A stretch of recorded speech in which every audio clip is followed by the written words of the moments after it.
Hey guys, in this video I'm going to show you how to fix NVIDIA installation error code 0xe60000.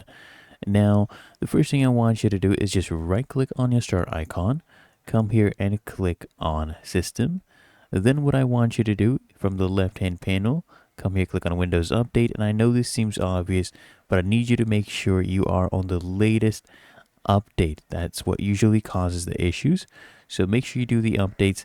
Then what I need you to do is just go ahead and click here on search and just type in control panel, click here on open. And then I need you to come here and set the view to large icons. Then click on programs and features. I need you to go ahead and scroll down until you see the NVIDIA apps. Right click on each one of them, click on uninstall/change, and I need you to go ahead and uninstall the NVIDIA apps, each one right here until you're done with all of them. Then what I need you to do is I need you to right click on the start icon, open up your task manager, and we need to close any processes related to the NVIDIA app. You can just go ahead and search them up right here.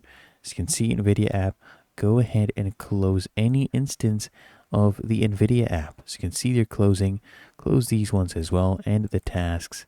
Make sure you click on them and then click here on End Task. And there you go.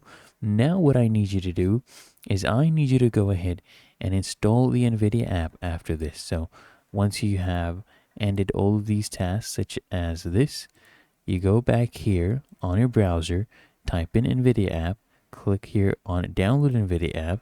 Then I need you to scroll down and I need you to go ahead and click on download now. And once the exe file has been downloaded, so download this one, I need you to go ahead and open it up and run the installation. And once you're done, you can go ahead and search up the NVIDIA app again and open it up, and it should be working. Really that easy. If you found this helpful, make sure you smash that like button, subscribe to Quick Fix